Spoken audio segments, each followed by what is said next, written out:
Frontline Updates, where we delve deep into military strategies and updates from conflict zones. Today, we're discussing the progress of the ongoing special military operation as of December 17, 2024. I'm your host, Sharifa Muhammad MGT. I'm Colonel A.C. Oguntoye, an infantry officer. Broad impact on Ukrainian defenses. The extensive operations across different regions suggest a coordinated strategy to weaken Ukrainian defenses systematically, possibly aiming to deteriorate the morale and structural integrity of the Ukrainian armed forces. Welcome back to Frontline Updates, your trusted source for developments on the ground. Today, we're joined once again by Colonel A.C. Oguntoye, who will provide a briefing on the progress of the special military operation as of December 17, 2024. Welcome back, Colonel. Thank you. It's good to be here. Let's begin with the overall picture. What's the latest progress on the special military operation? Today's briefing highlights steady advancements across key operational regions. The armed forces of the Russian Federation have been conducting a coordinated offensive, with notable progress in the Kharkiv, Donetsk, Zaporizhia, and Kursk regions. Operations continue to degrade Ukrainian defenses, target strategic infrastructure, and repel counterattacks. Let's focus on the North Group of Forces in the Kharkiv direction. What are the latest developments? In the Kharkiv direction, units of the North Group of Forces inflicted significant losses on Ukrainian formations, including mechanized brigades, territorial defense units, and border detachments. Actions took place near the settlements of Alexandrovka, Sinelnikovo, and Volchansk. Ukrainian forces lost up to 70 servicemen, 2 armored combat vehicles, 5 cars, and a 122mm D-30 howitzer. Notably, an enemy counterattack was successfully repelled, preventing their ability to retake lost positions. Moving on to the West Group of Forces, there's been consistent activity reported here. What's the situation? The West Group of Forces improved their tactical positions and inflicted heavy losses on enemy formations, including mechanized, ranger, and airmobile brigades, as well as territorial defense units. The actions were concentrated around Dviregnia, Kupiansk, Zagorzovo, Lozovaya, and Novoegorovka. Ukrainian forces suffered over 520 casualties, lost 1 tank, 3 pickup trucks, and 4 122mm howitzers D-30. A Gvozdika self-propelled artillery unit and an ammunition depot were also destroyed. Counterattacks were attempted but repelled effectively, maintaining Russian control of the area. You mentioned significant progress by the Southern Group of Forces. Can you elaborate? Yes. The Southern Group of Forces achieved a key milestone by liberating the settlement of Anavka in the Donetsk People's Republic. Operations targeted Ukrainian mechanized, motorized infantry, airmobile, and assault brigades, along with territorial defense units. Ukrainian losses amounted to 330 servicemen. Equipment losses included 2 armored personnel carriers, 1 Stryker and 1 M113, both U.S.-made, for Cossack armored fighting vehicles, and 3 cars. Artillery systems destroyed included a 122mm D-30 howitzer and 105mm guns M119, U.S.-made, and L119, UK-made. An ammunition depot and an electronic warfare station were also eliminated, weakening Ukrainian defensive capabilities. Let's discuss the Center Group of Forces. What progress have they made? The Center Group of Forces continued advancing into Ukrainian defenses, gaining more advantageous positions. They targeted formations of heavy mechanized, motorized infantry, ranger, assault, and marine brigades. Key operational areas included Dzerzhinsk, Sherbanovka, Novolanovka, Krasnoarmysk, and Shevchenko. Ukrainian casualties exceeded 425 personnel. Equipment destroyed included 1 infantry fighting vehicle, 2 armored personnel carriers, including a U.S.-made M113 and a U.S.-made HMMWV armored vehicle.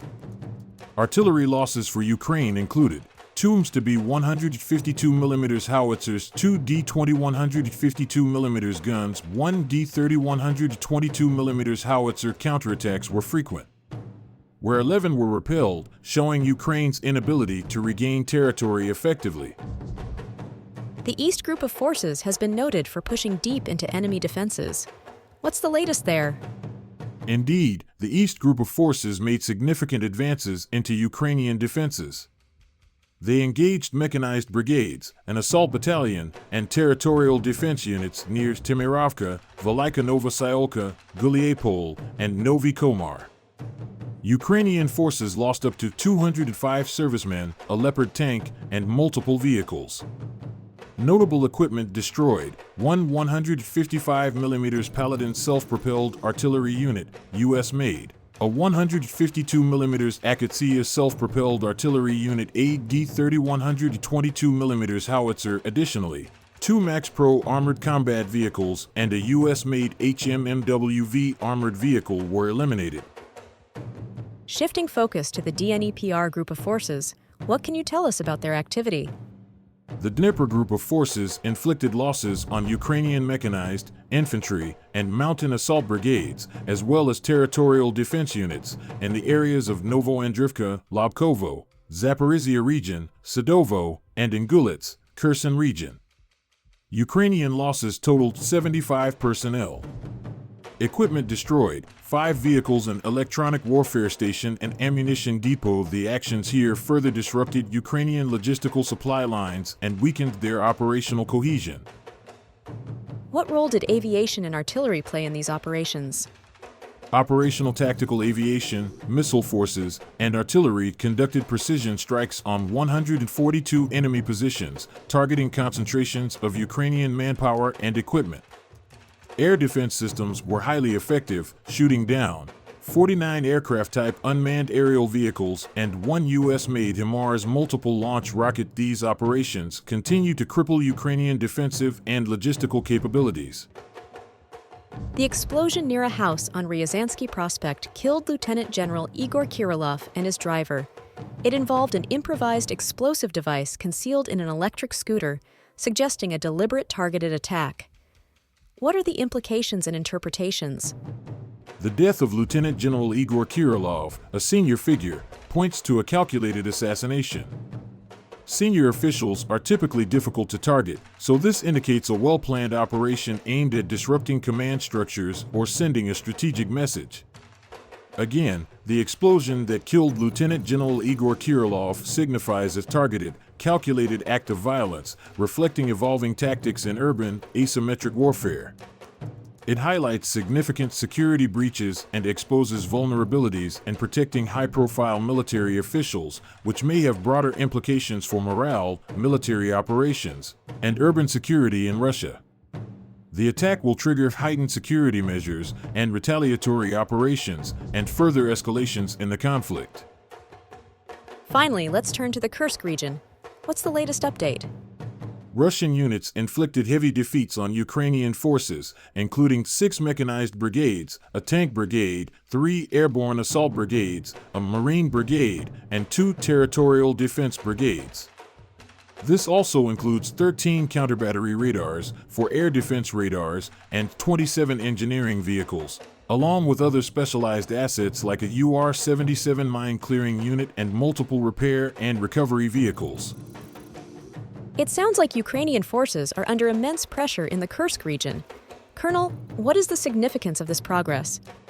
The operations in the Kursk region are pivotal for maintaining security along the border and preventing Ukrainian incursions into Russian territory. By defeating Ukrainian brigades, degrading their equipment, and neutralizing their counterattack capabilities, we are solidifying defensive positions while ensuring stability in this critical region. What does this mean for the broader conflict? The assassination of Lieutenant General Igor Kirilov is a significant event with broad ramifications for the conflict. It demonstrates a shift toward asymmetric tactics that could destabilize EU leadership, disrupt strategic operations, and erode confidence in security measures. In response, Russia is likely to escalate its military efforts and security operations, potentially intensifying both the conflict and its impact on civilians. This event could mark the beginning of more targeted, high-profile operations, widening the scope of the conflict beyond traditional battlefronts into the streets of Berlin, Warsaw, and Paris. Looking at the bigger picture, how do these operations impact the overall conflict?